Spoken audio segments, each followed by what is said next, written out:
I grew up in a small fishing town called Sestri Levante, two names, in the province of Genova. And it's a little town by the sea. At one time it was a fishing village.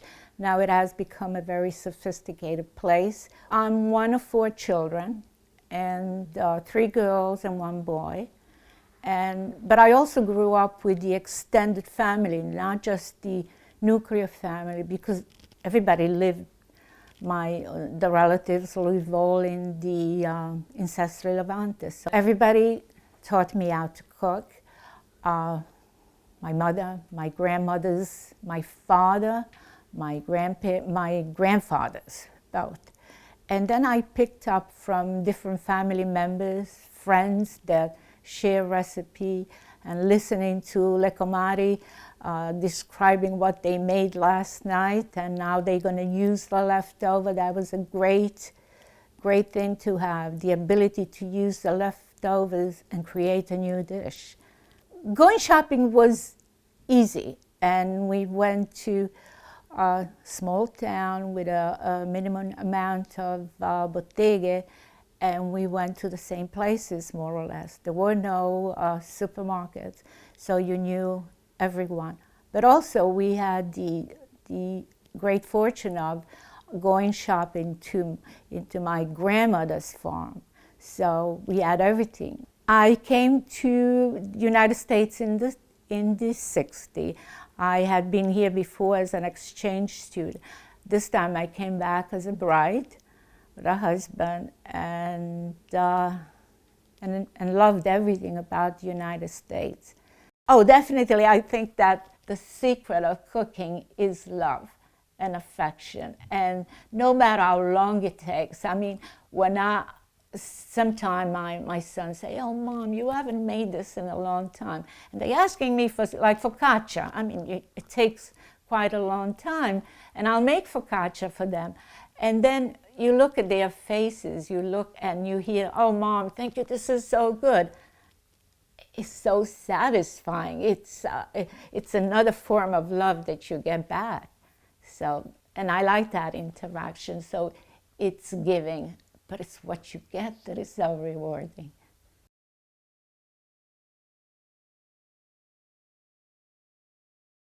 And we're cooking. I'm your host, Rossella, and welcome to Cooking with Nonna. And on this edition, I have the lovely Nonna Marisa with me from Genova, and that's in the region of Liguria, Italy. And when you think of Genova, you probably think of pesto, and that's exactly what we're going to be making today. So I'm going to hand it over to Nonna Marisa, and she's going to tell us a little bit about what we're going to start with. Thank you. I am Nonna Marisa. We're going to start by taking the lid off the pot because the water is boiling. And we have all our ingredients, and we are beginning with a cup of diced potatoes, uncooked of course. We're going to throw them in the boiling water. These are soaked in water just to prevent them from turning brown, but you could just chop them up and throw them straight into the boiling pot. Here we go. We have some string beans too. 1 cup of string bean. You can use more, it's up to you. And what else? Bay leaves. Bay leaves are rather precious because they enhance the flavor of vegetables and not necessarily the pasta, but very useful in making different dishes. And right now we're boiling vegetables. And we're going to use this water to cook our pasta as well, right? We're not going to... Absolutely. We're going to cook the pasta in the same water. Let's not forget the pasta. We're going to let this boil a little bit. We can introduce our special pasta. We do have special pasta. Look at this beautiful Trofie Pasta. Did I say that right? You said it correctly. And maybe you like to talk about this little pasta because you're so knowledgeable in the different shapes of pasta. They're really kind of unique looking. They look kind of like rotini, but very thin, little strings of them. And I mean, where did Trofie come from? Are they particularly used in Genovese cooking?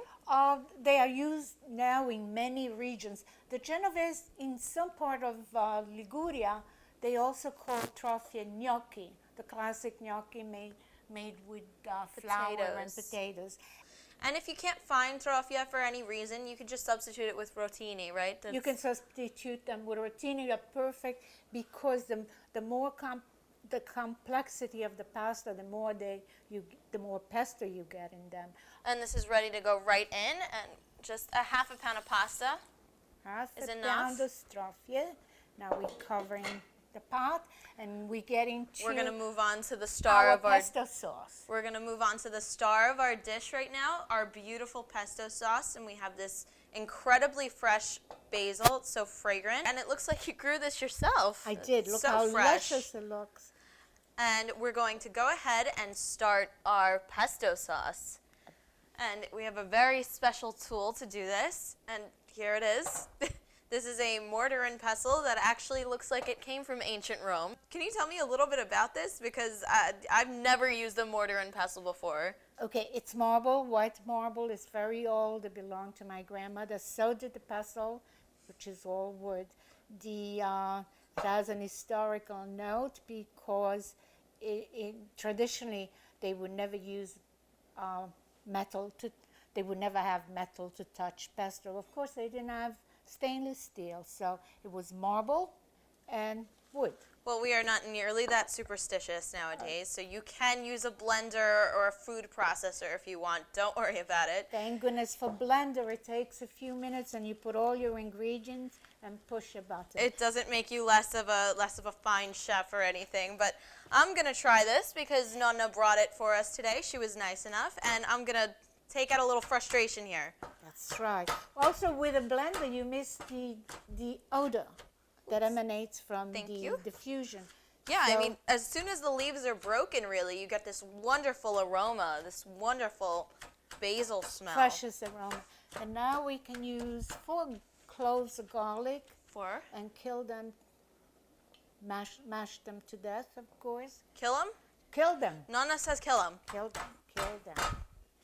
And the water is boiling, and it'll give me a chance to use a wooden spoon to mix the pasta. Thank you. And it's doing a great job. Maybe A little bit of salt. a little bit more than a teaspoon, and keep on beating the 2 ingredients with the salt. And the salt kind of draws moisture out of the Yes. basil. Yes. So it's time to use the pinoli. Just pestle the pinoli, and we're going to use all of them? no 2 All 4? ounces. Oh, 2 like ounces. half So of that. eyeball it. Yes. About half of what we have here. Half of what you have there, and the rest we are going to put them in the cooked pasta at the very end. Okay, that seems like enough. Thank you. And at this point, you may begin And you have begin the process by adding olive oil.